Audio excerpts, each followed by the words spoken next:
Hello, I am NecroPolo. Although my YouTube channel is some sort of display for my creations, music, from time to time you can find some sort of gear-related videos as well. This one will be that one. So right to the point, if you are interested in guitars or recording, I would be deeply shocked if you haven't heard about Mr. Glenn Fricker. He's running Spectre Sound Studios and also has a YouTube channel. Basically what he's doing is teaching everything about gear, recording, and some pretty cool technical stuff.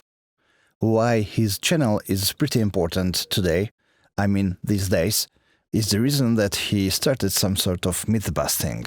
Lately he started a sort of full-scale war against Gearsnobs and these elitist people in the music production. You know, the sort of people who keep on repeating all these dogmas that are false anyway. You know, buy only American guitars, use vintage stuff or die, a good sounding cheap guitar is a blasphemy, digital guitar gear suck, don't even think about recording and mixing your music with gear that has a less overall value than 20,000 euros.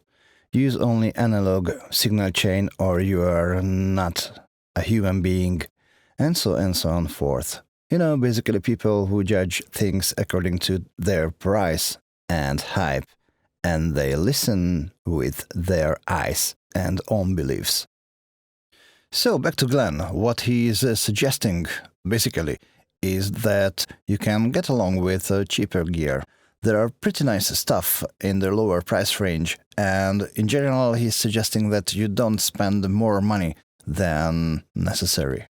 And don't believe what snobbish people tell you, and what they say, it shouldn't affect your gear choices. And a high price tag doesn't necessarily mean a good product. I think it's a pretty great attitude, and I must add that I'm a sort of living proof of his idea. Well, what it makes me eligible for having an opinion is the fact that I have started working with audio somewhere around 1999. It was a tiny broadcast production company, you know, creating content for radio stations and such.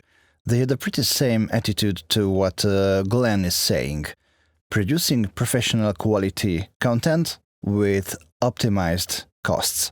I just tell you one example. By the listener's point of view, if you get the same result, then it doesn't matter if you used a Shure SM7B, a quite expensive dynamic microphone, or a significantly cheaper Shure SM57 with a pop filter and EQ. With just a little work, they will sound exactly the same. Or if you get the same result, it doesn't matter if you used a very expensive mixing console or just a computer.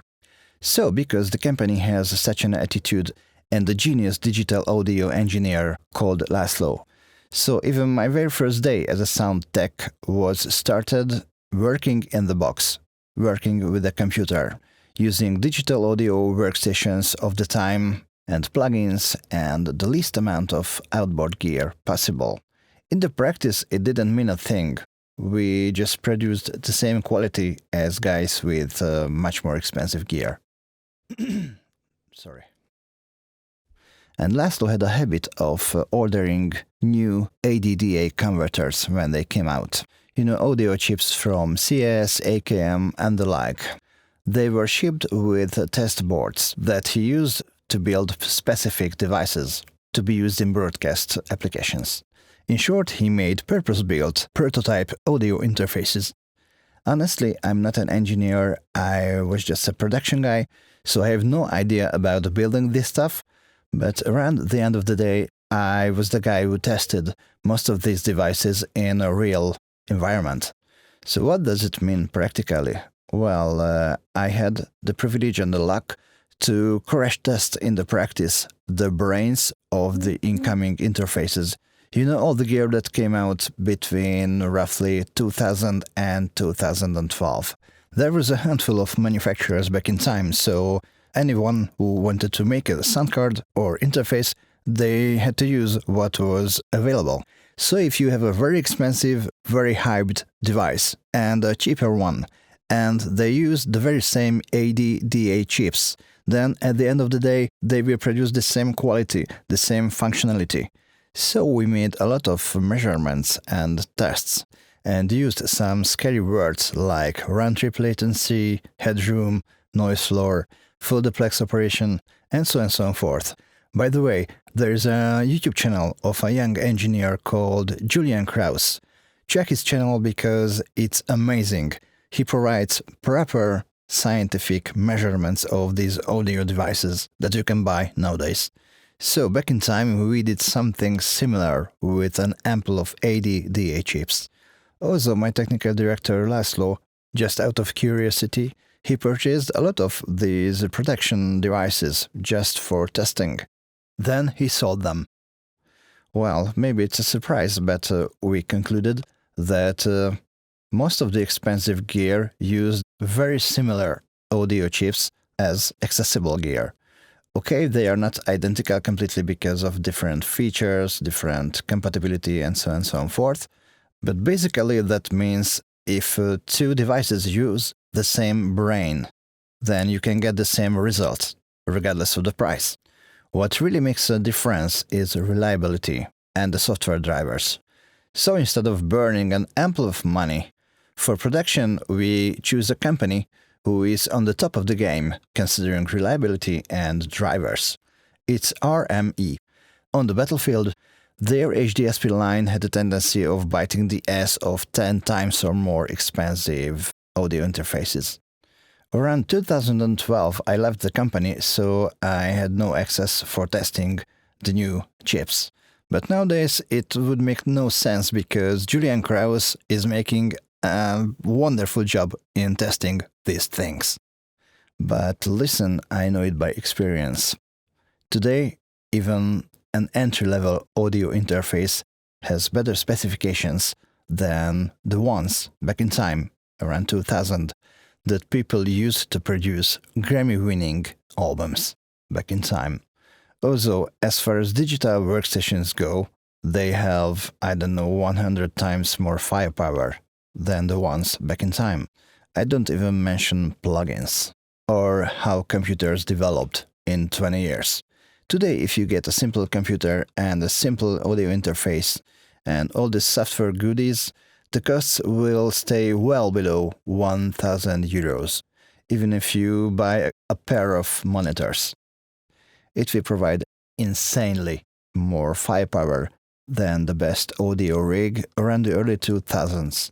So back to Glenn. As a studio guy, my experience perfectly aligns with what he's saying. So people telling you that, well, you shouldn't try to mix an album using a Focusrite Scarlett, or you are not a human being if you try to master an album using some cheaper plugins like Isotope Ozone or T-Rex or the like. Well, in the practice it just makes no sense at all. Of course, more expensive gear will give a more precise result, but simple, inexpensive gear can get the job done well. So if you are not able to create your music production with simple gear, well, it's not the gear, it's you. You need more practice and more understanding of how things work. So don't listen to snobs. If you do, then you will spend an ample of money in vain. And also, after time, you will come to the same conclusion as I. Then, if you admit that you were wrong, that's okay. But if you don't, then you become a gear snob yourself as well.